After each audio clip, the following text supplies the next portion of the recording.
नमस्कार। आओ सुनाओ में आपका स्वागत है। आज की कहानी है एक रात का पति। शादी का जोड़ा अभी भी अनन्या के शरीर पर था।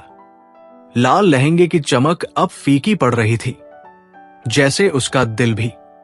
दिल्ली के एक छोटे से फ्लैट में, जिसे कबीर ने हमारा घर कहा था, अनन्या सोफे पर बैठी थी। दीवार पर लगी घड़ी रात के 11 बजा रही थी। आज उसकी सुहागरात थी, पर कबीर कहीं और था।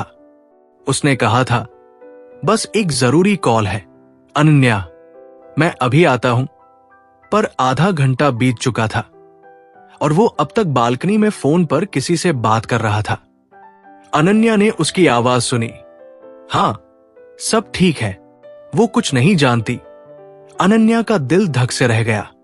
वो यानी मैं? कबीर किससे बात कर रहा था और क्या छुपा रहा था? अनन्या की शादी को अभी कुछ घंटे ही हुए थे। सुबह मंदिर में 7 फेरे, हंसते मुस्कुराते रिश्तेदार और कबीर का वो वादा, अनन्या मैं तुम्हें हमेशा खुश रखूंगा। सब कुछ इतना खूबसूरत था कि अनन्या को यकीन ही नहीं हो रहा था कि वो अब किसी की पत्नी है। कबीर को वो 3 महीने पहले मिली थी। एक कॉमन दोस्त की पार्टी में उसकी हंसी, उसका बेफिक्र अंदाज और वो बातें जो अनन्या के दिल को छू गई थी। मैं ज्यादा अमीर नहीं हूं अनन्या, कबीर ने एक बार कहा था, पर मैं तुम्हें वो प्यार दूंगा जो कोई और नहीं दे सकता। अनन्या को उसकी सादगी पसंद थी, पर अब इस फ्लैट में अकेले बैठे उसे कुछ गलत लग रहा था। क्या कबीर वही इंसान था जिसे वो जानती थी? अनन्या ने हिम्मत जुटाई और बालकनी की ओर बढ़ी। दरवाजा हल्का सा खुला था। कबीर की आवाज अब साफ सुनाई दे रही थी। मैंने वादा किया था और मैं वो पूरा करूंगा। बस उसे कुछ नहीं पता होना चाहिए। अनन्या का गला सूख गया। उसने दरवाजा खोला। कबीर ने उसे देखा और फोन तुरंत काट दिया। अनन्या, तुम यहां क्या कर रही हो? उसकी आवाज में घबराहट थी। अनन्या ने गहरी सांस ली। कबीर, तुम किससे बात कर रहे थे? और ये वो कुछ नहीं जानती का क्या मतलब है? कबीर ने एक पल के लिए उसकी आंखों में देखा, फिर नजरें झुका ली। कुछ नहीं अनन्या, बस ऑफिस का काम था। अनन्या का गुस्सा भड़क उठा। ऑफिस का काम? अपनी सुहागरात को? कबीर, मैं तुम्हारी पत्नी हूं, मुझसे सच बोलो। कबीर ने एक गहरी सांस ली और सोफे पर बैठ गया। ठीक है अनन्या, मैं तुम्हें सब बताता हूं, लेकिन वादा करो तुम शांत रहोगी। अनन्या का दिल तेजी से धड़क रहा था। उसने सिर हिलाया। बोलो। कबीर ने मेज पर रखा पानी का गिलास उठाया और एक घूंट पिया। अनन्या, मेरी जिंदगी उतनी साधारण नहीं है जितनी तुम सोचती हो। मैंने तुमसे कुछ बातें छुपाई थी। अनन्या का दिल डूब गया। क्या बातें? उसने पूछा, आवाज में डर। कबीर ने कहा, मेरे परिवार का एक पुराना कर्ज है, बहुत बड़ा कर्ज, और वो लोग मुझसे वो कर्ज चुकाने की उम्मीद रखते हैं। अनन्या का दिमाग सुन्न हो गया। कर्ज? कितना कर्ज? और कौन लोग? कबीर ने सिर झुका लिया। लाखों में अनन्या, मेरे पिता ने एक गलत आदमी से पैसे उधार लिए थे और अब वो आदमी मुझसे वो पैसे वापस मांग रहा है। अनन्या के आंसू छलक आए। तो तुमने मुझसे ये क्यों नहीं बताया? हम मिलकर कुछ कर सकते थे। कबीर ने उसकी ओर देखा। उसकी आंखों में दर्द था। क्योंकि अनन्या, वो आदमी तुम्हें जानता है और उसने मुझसे कहा कि अगर मैंने तुमसे शादी की तो वो कर्ज माफ कर देगा। अनन्या का दिल जैसे रुक गया। उसने कबीर का कॉलर पकड़ लिया। क्या तुमने मुझसे शादी सिर्फ कर्ज माफ करने के लिए की? कबीर, ये सच नहीं हो सकता। उसकी आवाज में दर्द और गुस्सा मिश्रित था। कबीर ने उसका हाथ पकड़ा। नहीं अनन्या, मैं तुमसे प्यार करता हूं। ये सच है, लेकिन वो आदमी, वो इतना ताकतवर है कि मेरे पास कोई रास्ता नहीं था। अनन्या के आंसू बह निकले। उसने सुबह की 7 फेरों की कस्में याद की। क्या वो सब झूठ था? कौन है वो आदमी? अनन्या ने चीख कर पूछा। कबीर ने सिर हिलाया। उसका नाम रवि मेहरा है। वो दिल्ली का बड़ा बिजनेसमैन है और वो तुम्हारे पिता को भी जानता था। अनन्या का सिर चकराने लगा। उसके पिता, जो एक साधारण सरकारी कर्मचारी थे और 5 साल पहले कैंसर से मर गए थे, मेरे पिता, उनका इससे क्या लेना देना? उसने पूछा। कबीर ने कहा, तुम्हारे पिता ने रवि के साथ एक डील की थी। एक ऐसी डील जिसके बारे में तुम्हें कुछ नहीं पता। अनन्या हंस पड़ी, पर उसकी हंसी में दर्द था। मेरे पिता, वो तो बस एक क्लर्क थे। कबीर, तुम झूठ बोल रहे हो। कबीर ने उसकी आंखों में देखा। नहीं अनन्या, तुम्हारे पिता ने रवि के लिए कुछ छुपाया था, कुछ ऐसा जो अब रवि वापस चाहता है और वो सोचता है कि तुम्हारे पास वो चीज है। अनन्या का गला सूख गया। क्या चीज? उसने पूछा।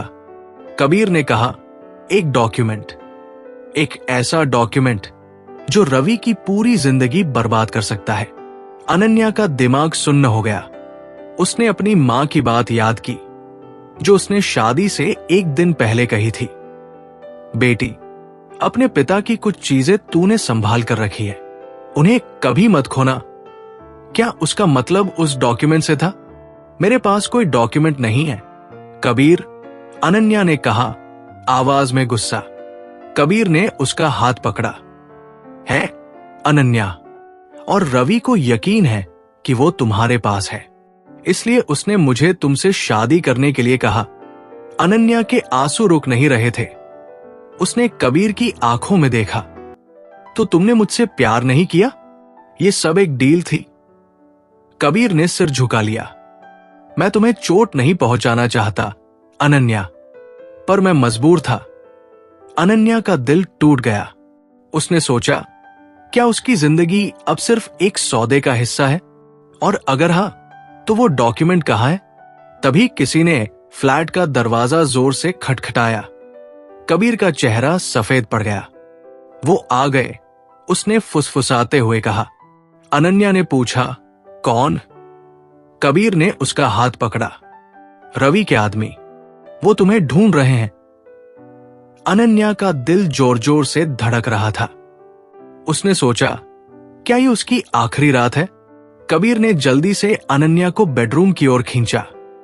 यहां रुको, उसने कहा, मैं उनसे बात करता हूं। अनन्या ने उसका हाथ पकड़ लिया। कबीर, अगर तुमने मुझसे सच छुपाया तो मैं तुम्हें कभी माफ नहीं करूंगी।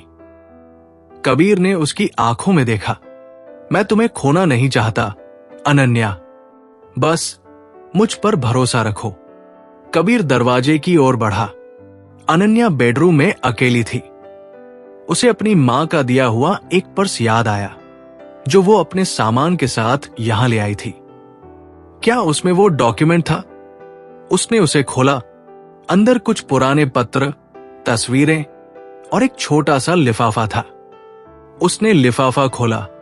उसमें एक कागज था जिस पर लिखा था, अनन्या, ये तुम्हारी अमानत है, इसे किसी को मत देना। तभी बाहर से एक तेज चीख सुनाई दी। कबीर की आवाज थी। अनन्या का दिल डूब गया। उसने सोचा, क्या कबीर को कुछ हो गया? उसने लिफाफा मुट्ठी में कसकर पकड़ा और दरवाजे की ओर बढ़ी। उसका दिल जोर जोर से धड़क रहा था। उसने सोचा, क्या वो सचमुच किसी साजिश का हिस्सा है? और अगर हां, तो वो डॉक्यूमेंट क्या है? फ्लैट का मुख्य दरवाजा खुला था और बाहर से गुस्से भरी आवाजें आ रही थी। कहाँ है वो? कबीर, हमें अब और इंतजार नहीं करना। एक भारी आवाज गूंजी। अनन्या ने दरवाजे के पीछे से झांका। 3 आदमी थे, 2 लंबे चौड़े और एक पतला, जिसके चेहरे पर दाग था। कबीर उनके सामने खड़ा था।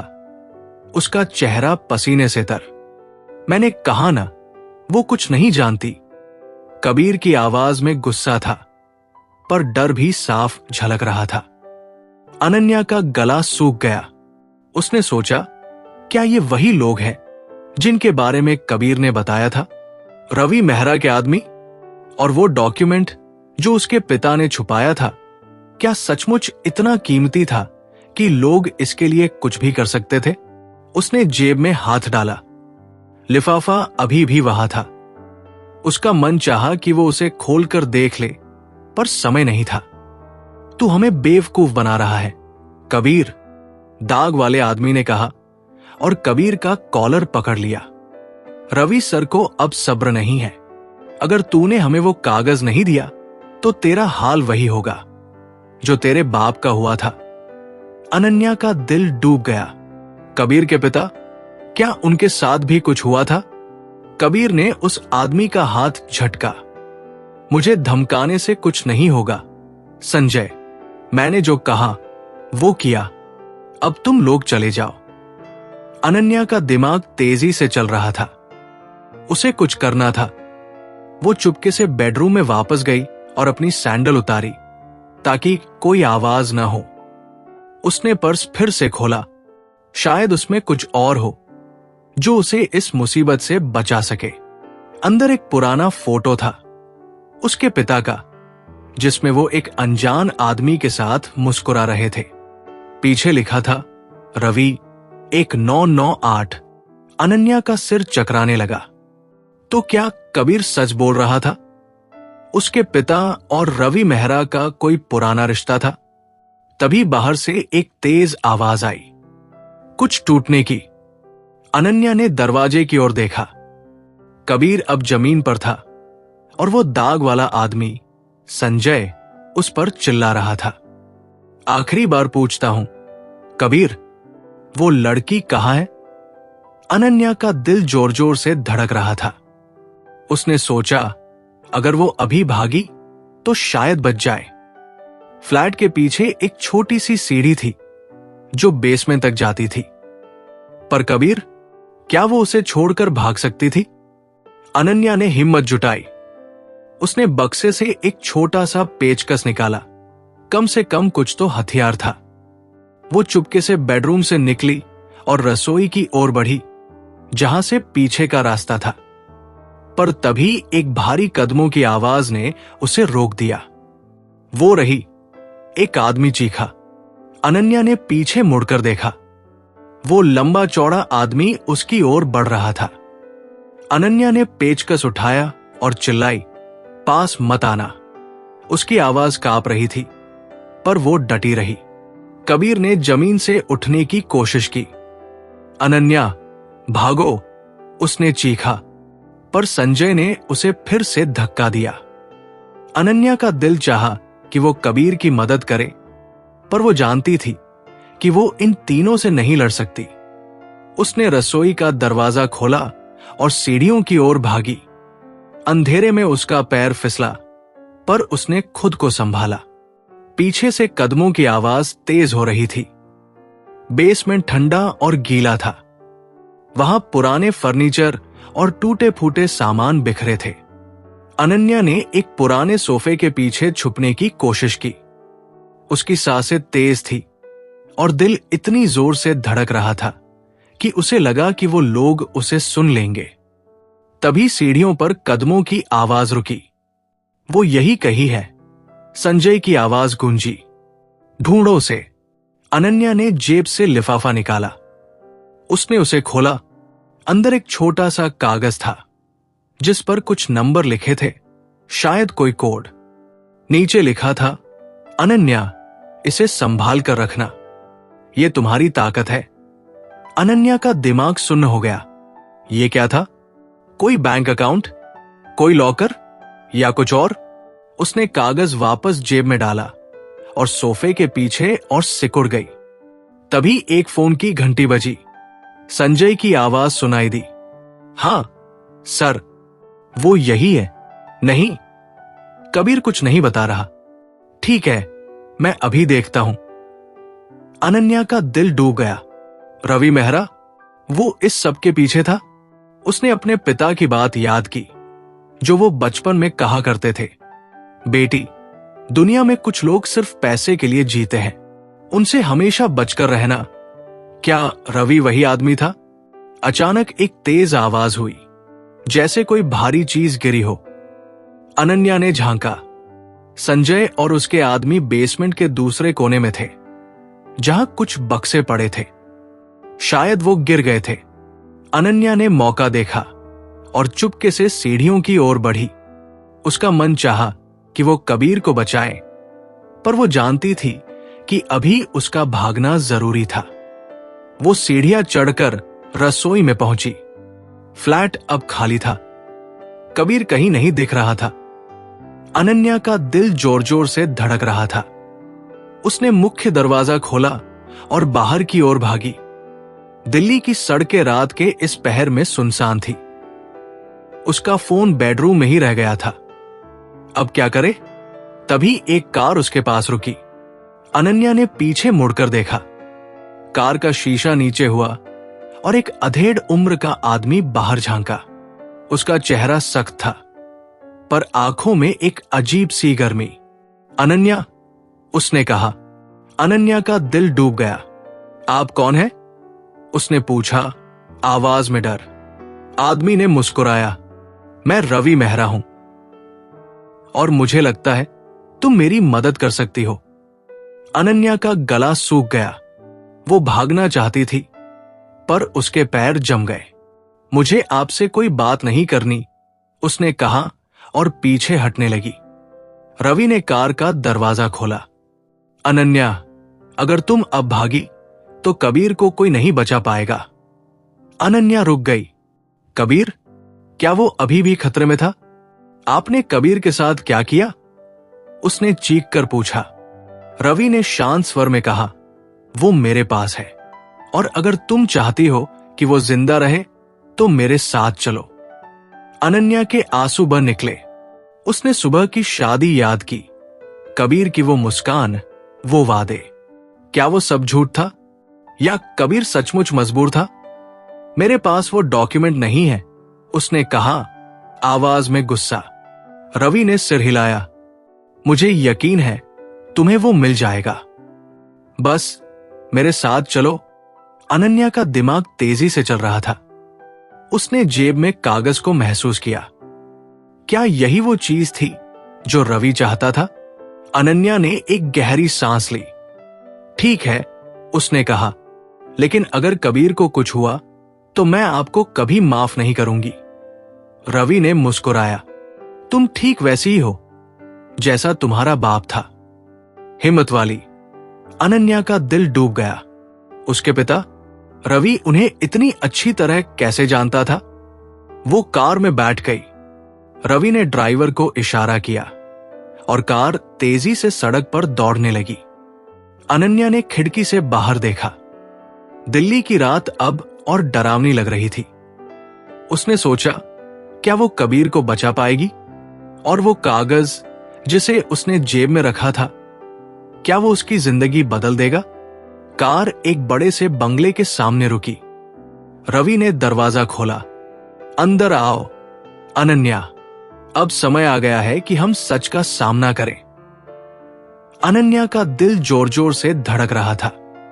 उसने सोचा, क्या ये उसकी जिंदगी की सबसे बड़ी गलती थी? अनन्या के कदम बंगले के भारी लकड़ी के दरवाजे की ओर बढ़े। रवि मेहरा उसके पीछे था। उसकी मौजूदगी एक बोझ की तरह महसूस हो रही थी। बंगले का बाहर का हिस्सा शानदार था। सफेद संगमरमर की दीवारें, ऊंचे खंभे और बगीचे में रंग बिरंगे फूल। लेकिन अनन्या का दिल सिर्फ एक सवाल से भरा था। कबीर कहाँ था? और वो कागज जो उसकी जेब में अब भी दबा था, क्या सचमुच उसकी जिंदगी का सबसे बड़ा राज था? रवि ने दरवाजा खोला और अनन्या अंदर चली गई। भीतर का माहौल बाहर से बिल्कुल उलट था। कमरे में भारी भारी पर्दे थे जो रोशनी को रोक रहे थे। हवा में सिगरेट के धुएं की हल्की सी गंध थी। एक बड़े से सोफे पर दो आदमी बैठे थे जिनके चेहरों पर सख्ती थी। उनके बीच एक मेज थी जिस पर कुछ कागजात और एक लैपटॉप रखा था। रवि ने अनन्या को एक कुर्सी की ओर इशारा किया। बैठो अनन्या, हमें बात करनी है। अनन्या ने सिर हिलाया, पर उसका मन चाहा कि वो भाग जाए, लेकिन कबीर का चेहरा उसकी आंखों के सामने था। वो उसे छोड़कर नहीं जा सकती थी। कबीर कहाँ है? अनन्या ने पूछा, आवाज में गुस्सा और बेचैनी। रवि ने एक आदमी को इशारा किया और वो कमरे से बाहर चला गया। वो ठीक है, रवि ने कहा, उसकी आवाज शांत पर कठोर। लेकिन ये इस बात पर निर्भर करता है कि तुम मेरे साथ कितना सहयोग करती हो। अनन्या का गला सूख गया। उसने जेब में कागज को महसूस किया। मेरे पास वो कागज नहीं है जो आप चाहते हैं, मैंने आपको पहले ही बता दिया। रवि ने मुस्कुराया, लेकिन उसकी मुस्कान में गर्मी नहीं थी। तुम ठीक वैसी ही हो जैसा तुम्हारा बाप था अनन्या, जिद्दी और हिम्मत वाली। लेकिन उसकी जिद ने उसे कहां पहुंचाया? एक सस्ती सी सरकारी नौकरी और आखिर में वो बीमारी। अनन्या का गुस्सा भड़क उठा। मेरे पिता के बारे में ऐसा मत बोलो, वो एक ईमानदार इंसान थे। रवि ने सिर हिलाया। ईमानदार? शायद, लेकिन वो मूर्ख भी थे। उन्होंने मेरे साथ एक डील की थी और फिर उसे तोड़ दिया, और अब तुम उसकी गलती की कीमत चुकाओगी। अनन्या का सिर चकराने लगा। कैसी डील? उसने पूछा। रवि ने मेज पर रखा लैपटॉप खोला। स्क्रीन पर एक पुरानी तस्वीर थी, उसके पिता की, वही जो उसने बक्से में देखी थी, जिसमें वो रवि के साथ मुस्कुरा रहे थे। ये 1998 की बात है। रवि ने कहा, तुम्हारे पिता मेरे लिए काम करते थे। वो मेरे एक प्रोजेक्ट के कागजात संभालते थे, लेकिन उन्होंने एक गलती की। उन्होंने वो कागज चुरा लिया जो मेरी कंपनी को बर्बाद कर सकता था। अनन्या के आंसू छलक आए। आप झूठ बोल रहे हैं, मेरे पिता चोर नहीं थे। रवि ने उसकी ओर देखा। चोर नहीं थे अनन्या, वो बस मुझे सजा देना चाहते थे, लेकिन वो नहीं जानते थे कि वो कागज कितना खतरनाक था। और अब वो कागज तुम्हारे पास है। अनन्या का दिल डूब गया। उसने जेब में कागज को और कसकर पकड़ा। क्या यही वो कागज था? लेकिन उसमें तो बस कुछ नंबर थे। तभी कमरे का दरवाजा खुला और कबीर को 2 आदमी अंदर लाए। उसका चेहरा सूजा हुआ था, होंठ कटे हुए और शर्ट पर खून उभूती करके राखी थी। अनन्या चीख पड़ी, कबीर! वो उठने लगी, लेकिन एक आदमी ने उसे कुर्सी पर धक्का दे दिया। कबीर ने उसकी ओर देखा। उसकी आंखों में दर्द था। अनन्या, मुझे माफ कर दे, उसने कहा, आवाज कमजोर। अनन्या के आंसू रुक नहीं रहे थे। तुम ठीक हो? उसने पूछा। कबीर ने हल्का सा सिर हिलाया। मैंने कोशिश की अनन्या, मैंने सचमुच कोशिश की। रवि ने ताली बजाई। कितना प्यारा दृश्य, लेकिन अब खेल खत्म करने का समय है। अनन्या, वो कागज दो और तुम दोनों आजाद हो। अनन्या का दिमाग तेजी से चल रहा था। उसने कबीर की ओर देखा। क्या वो उस पर भरोसा कर सकती थी? क्या वो सचमुच मजबूर था, या ये सब उसकी साजिश थी? मेरे पास वो कागज नहीं है, अनन्या ने फिर कहा, आवाज में जिद। रवि का चेहरा सख्त हो गया। उसने एक आदमी को इशारा किया और उसने कबीर के पेट में जोर से मुक्का मारा। कबीर दर्द से करा उठा। अनन्या चीखी, बंद करो, उसे छोड़ दो। रवि ने कहा, तुम्हारे पास 2 मिनट है। अनन्या, कागज दो, वरना तुम्हारा पति यहां से जिंदा नहीं जाएगा। अनन्या का दिल टूट रहा था। उसने जेब में कागज को महसूस किया। क्या वो इसे दे दे? लेकिन अगर ये कागज सचमुच इतना खतरनाक था, तो क्या वो इसे रवि जैसे आदमी के हवाले कर सकती थी? उसने अपने पिता की बात याद की। बेटी, हमेशा सही काम करना, चाहे कितना भी मुश्किल हो। लेकिन सही क्या था? कबीर को बचाना या उस कागज को सुरक्षित रखना? अनन्या ने एक गहरी सांस ली। ठीक है, उसने कहा, मैं आपको वो कागज दूंगी, लेकिन पहले कबीर को छोड़ दो। रवि ने हंस दिया। तुम मुझसे सौदेबाजी कर रही हो? ठीक है, मैं तुम्हें एक मौका दूंगा। कागज दो और मैं उसे छोड़ दूंगा। अनन्या ने जेब से कागज निकाला। उसका दिल जोर जोर से धड़क रहा था। उसने कागज रवि की ओर बढ़ाया। रवि ने कागज लिया और उसे ध्यान से देखा।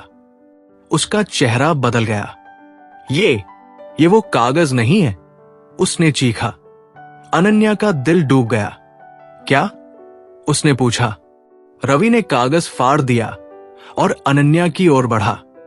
तूने मुझे बेवकूफ बनाया, उसने गुस्से में कहा। अनन्या ने पीछे हटने की कोशिश की, लेकिन एक आदमी ने उसे पकड़ लिया। कबीर ने जमीन से उठने की कोशिश की। अनन्या, भाग, उसने चीखा, लेकिन अनन्या कहीं नहीं जा सकती थी। रवि ने उसका चेहरा पकड़ा। तूने गलत आदमी से पंगा लिया। अनन्या, अब तू मुझे वो असली कागज देगी, वरना मैं तुम्हारी जिंदगी नरक बना दूंगा। अनन्या के आंसू बह रहे थे। उसने सोचा, क्या वो कागज सचमुच उसके पास था? और अगर नहीं, तो वो अब कबीर को कैसे बचाएगी? तभी कमरे का दरवाजा जोर से खुला। एक औरत अंदर आई। उसके चेहरे पर गुस्सा था। रवि, ये क्या कर रहे हो?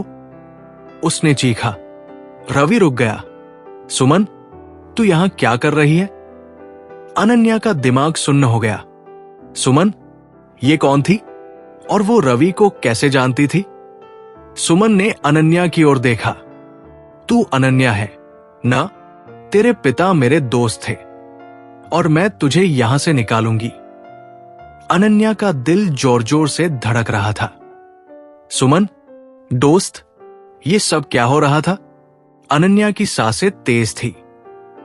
सुमन की आवाज अभी भी कमरे में गूंज रही थी और रवि का चेहरा गुस्से से लाल हो चुका था। तू यहां क्या कर रही है, सुमन? रवि ने फिर से पूछा। उसकी आवाज में अब डर भी मिला हुआ था। सुमन ने एक कदम आगे बढ़ाया। उसकी आंखों में न तो डर था, न ही हिचक। मैं वही कर रही हूं जो तूने मुझे सालों पहले करने से रोका था, रवि। सच सामने ला रही हूं। अनन्या का दिमाग सुन्न था। सुमन कौन थी और वो उसके पिता को कैसे जानती थी? कबीर जमीन पर पड़ा था। उसकी सांसें कमजोर, लेकिन उसकी आंखें अभी भी अनन्या की ओर थी। अनन्या, उसकी बात मत सुन, रवि ने चीखा। उसका हाथ अभी भी अनन्या की बाह पर जकड़ा हुआ था। ये औरत झूठ बोल रही है। लेकिन सुमन ने रवि को अनदेखा किया और अनन्या की ओर देखा। अनन्या, तुम्हारे पिता ने मुझसे एक वादा लिया था। उन्होंने कहा था कि अगर उनके साथ कुछ हुआ तो मैं तुम्हारी रक्षा करूंगी, और आज मैं वो वादा पूरा करने आई हूं। अनन्या के आंसू बह निकले। आप मेरे पिता को कैसे जानती थी? उसने पूछा। आवाज कांप रही थी। सुमन ने एक गहरी सांस ली। मैं तुम्हारे पिता की सहकर्मी थी। हम दोनों रवि की कंपनी में काम करते थे, लेकिन तुम्हारे पिता ने कुछ ऐसा देखा जो उन्हें नहीं देखना चाहिए था। रवि ने बीच में टोका। बस कर, सुमन। तुझे जो चाहिए मैं दे दूंगा, लेकिन ये ड्रामा बंद कर। सुमन ने उसकी ओर देखा। उसकी आंखों में नफरत थी। तुझे लगता है, रवि, कि पैसा सब कुछ खरीद सकता है? तुमने मेरी जिंदगी बर्बाद की और अब तुम अनन्या को भी नहीं छोड़ रहे। अनन्या का दिल जोर जोर से धड़क रहा था। क्या देखा था मेरे पिता ने? उसने सुमन से पूछा। सुमन ने कहा, रवि की कंपनी अवैध कारोबार में लिप्त थी। तुम्हारे पिता ने इसके सबूत इकट्ठा किए थे, कागजात जो रवि की काली कमाई और उसके अपराधों को बेनकाब कर सकते थे। लेकिन रवि को पता चल गया। उसने तुम्हारे पिता को धमकाया, और जब वो नहीं माने तो। सुमन रुक गई। उसकी आंखें नम थी। अनन्या का गला सूख गया। तो क्या? मेरे पिता की बीमारी? क्या वो? सुमन ने सिर हिलाया। वो कोई बीमारी नहीं थी अनन्या। रवि ने उन्हें धीमा जहर दिया। अनन्या का सिर चकराने लगा। उसने रवि की ओर देखा, जो अब पसीने से तर था। ये सच नहीं है, रवि चीखा। तुम्हारे पास कोई सबूत नहीं है। लेकिन अनन्या का दिल टूट चुका था। उसने अपने पिता की आखिरी रात याद की, जब वो अस्पताल में थे। उसका हाथ पकड़कर बोले थे, बेटी, सच्चाई की कीमत बहुत भारी होती है, लेकिन उसे कभी मत छोड़ना। कबीर ने जमीन से उठने की कोशिश की। अनन्या, उसकी आवाज कमजोर थी। अनन्या ने उसकी ओर देखा। कबीर, तुमने मुझे धोखा दिया। तुम भी इस साजिश का हिस्सा थे। कबीर ने सिर झुका लिया। मैं मजबूर था अनन्या, मेरे पिता का कर्ज। रवि ने मुझे वादा किया था कि वो सब माफ कर देगा, लेकिन मैंने तुमसे प्यार किया, ये सच है। अनन्या के आंसू रुक नहीं रहे थे। उसने सोचा, क्या वो कबीर पर भरोसा कर सकती थी, या ये सब सिर्फ एक और झूठ था? सुमन ने अनन्या का कंधा पकड़ा। अनन्या, अब समय नहीं है। वो कागज जो तुम्हारे पास है, वो रवि को बर्बाद कर सकता है, लेकिन वो तुम्हारी जिंदगी भी खतरे में डाल सकता है। अनन्या ने जेब में हाथ डाला। वो कागज जो उसने रवि को दिया था, वो नकली था। असली कागज अभी भी उसके पास था, उसके लहंगे की सिलाई में छुपा हुआ। उसने उसे वहां तब छुपाया था जब वो बेसमेंट में थी। लेकिन क्या वो उसे सुमन को दे सकती थी? क्या वो सुमन पर भरोसा कर सकती थी? रवि ने अपने आदमियों को इशारा किया। इसे पकड़ो, उसने चीखा। 2 आदमी सुमन की ओर बढ़े, लेकिन सुमन ने अपनी जेब से एक छोटा सा स्प्रे निकाला और उनके चेहरों पर छिड़क दिया। दोनों आदमी चीखते हुए पीछे हट गए। अनन्या, भाग, सुमन ने चीखा। अनन्या ने कबीर की ओर देखा। वो अभी भी जमीन पर था। उसका दिल चाहा कि वो उसे बचाए, लेकिन सुमन ने उसका हाथ पकड़ लिया और उसे कमरे से बाहर खींच लिया। वे बंगले के पिछले दरवाजे की ओर भागे। बाहर एक पुरानी जीप खड़ी थी। सुमन ने चाबी निकाली और अनन्या को अंदर धकेल दिया। बैठ, उसने कहा। अनन्या का दिल जोर जोर से धड़क रहा था। कबीर, उसने कहा, आवाज में दर्द। सुमन ने जीप स्टार्ट की। हम बाद में उसे बचाएंगे अनन्या, लेकिन पहले हमें उस कागज को सुरक्षित करना होगा। जीप सड़क पर दौड़ने लगी। अनन्या ने पीछे मुड़कर देखा। बंगले के दरवाजे पर रवि खड़ा था, उसका चेहरा गुस्से से भरा हुआ। वो कागज कहाँ है? सुमन ने पूछा। उसकी नजर सड़क पर थी। अनन्या ने अपने लहंगे की सिलाई को छुआ। मेरे पास है, उसने कहा, लेकिन मैं इसे किसी को नहीं दूंगी जब तक मुझे सब कुछ पता नहीं चलता। सुमन ने उसकी ओर देखा। तुम ठीक वैसी हो जैसा तुम्हारा बाप था।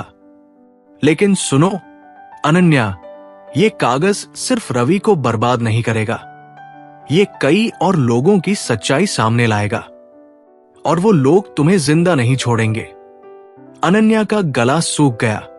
तो अब क्या करें? उसने पूछा। सुमन ने कहा, हमें एक जगह जाना होगा, एक ऐसी जगह जहां तुम्हारे पिता ने वो कागजात छुपाए थे। अनन्या का दिमाग सुन्न था। कहा? उसने पूछा। सुमन ने कहा, तुम्हारे पुराने घर, जहां तुम बचपन में रहती थी। अनन्या ने अपने पुराने घर की याद की।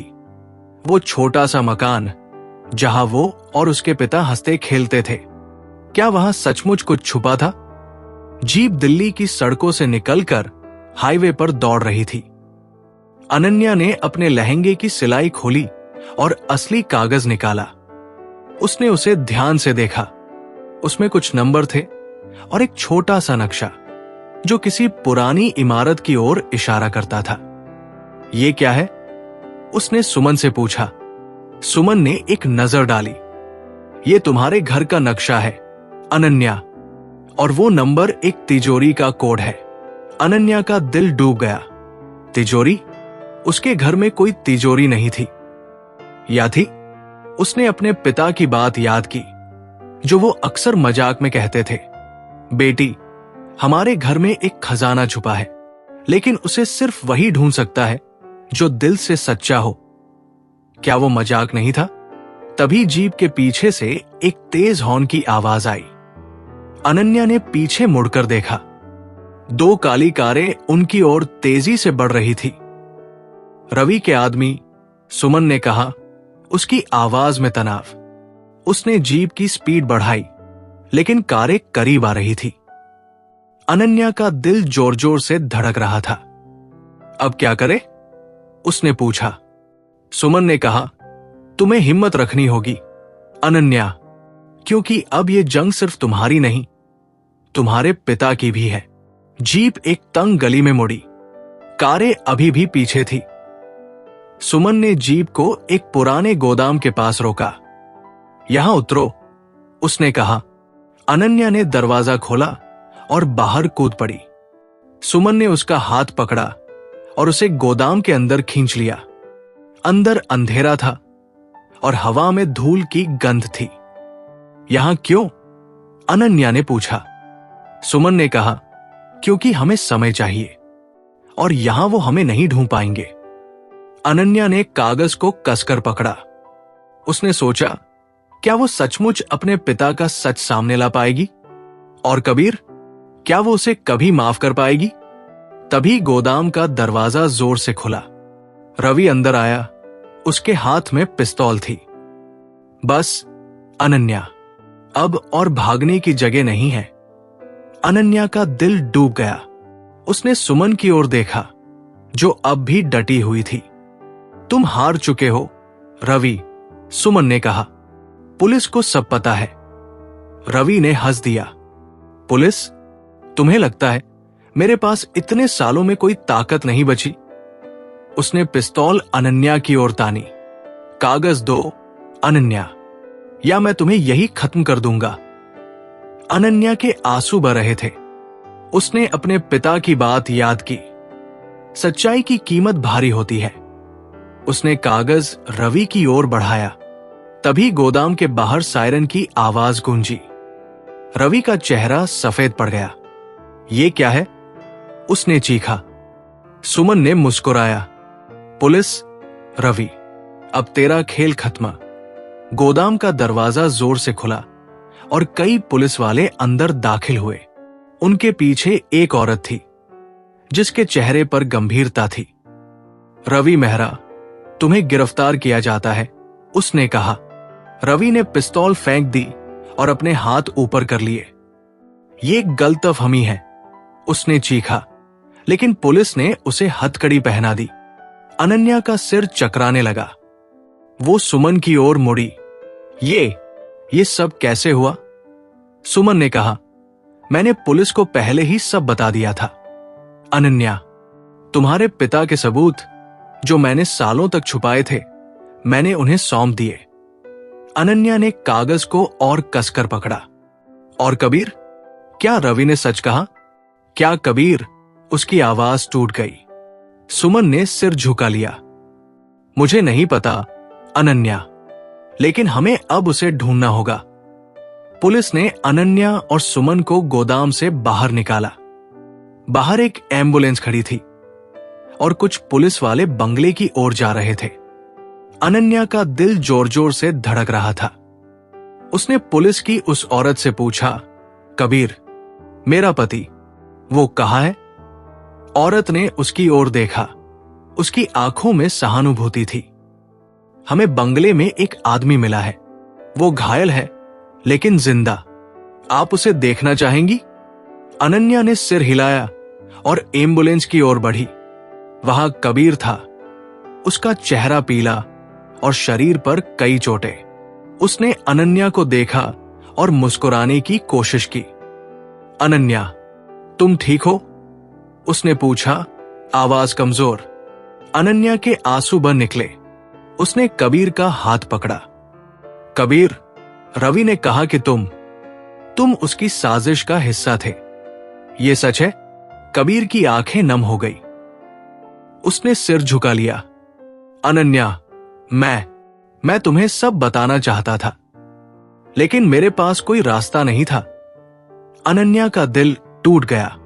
तो तुमने मुझसे शादी सिर्फ रवि के कहने पर की? तुमने मुझे इस्तेमाल किया? कबीर ने उसकी आंखों में देखा। नहीं अनन्या, मैंने तुमसे प्यार किया, यह सच है, लेकिन रवि ने मेरे परिवार को धमकाया। मेरे पिता का कर्ज, वो मेरी मां को मारने की धमकी दे रहा था। अनन्या के आंसू रुक नहीं रहे थे। उसने कबीर का हाथ छोड़ दिया। तुमने मुझे धोखा दिया कबीर। तुमने मेरे साथ वो किया जो रवि ने मेरे पिता के साथ किया। कबीर ने कुछ कहने की कोशिश की, लेकिन अनन्या ने उसे रोक दिया। बस कबीर, ये शादी, ये एक रात का झूठ था। तभी पुलिस की औरत उनके पास आई। मिस अनन्या, हमें कुछ बात करनी है। उसने अनन्या को एक तरफ ले जाकर कहा, हमें रवि के फोन में कुछ रिकॉर्डिंग्स मिली हैं। उनमें कबीर और रवि की बातचीत है। कबीर शुरू से रवि के साथ था। उसने आपको सिर्फ उस कागज तक पहुंचने के लिए इस्तेमाल किया। अनन्या का दिल जैसे रुक गया। उसने कबीर की ओर देखा, जो अब सिर झुकाए पड़ा था। क्या वो रिकॉर्डिंग सच्ची है? उसने पूछा, आवाज में दर्द। औरत ने सिर हिलाया। हां, और हमें लगता है कबीर को भी गिरफ्तार करना होगा। अनन्या ने अपनी शादी का जोड़ा एक बक्से में बंद कर दिया। वो रात जो उसकी सुहाग रात थी, उसकी जिंदगी का सबसे बड़ा सबक बन गई। और इस तरह से कई वादों और कस्मों के साथ की गई शादी एक दिन में ही टूट गई। इसीलिए आजकल किसी पर भी भरोसा करना बड़ा मुश्किल है। आपको कहानी कैसी लगी? और आजकल की शादियों को लेकर आपके क्या विचार हैं? कमेंट्स करके जरूर बताएं। और हमारे चैनल आओ सुनाओ को लाइक, शेयर और सब्सक्राइब जरूर करें।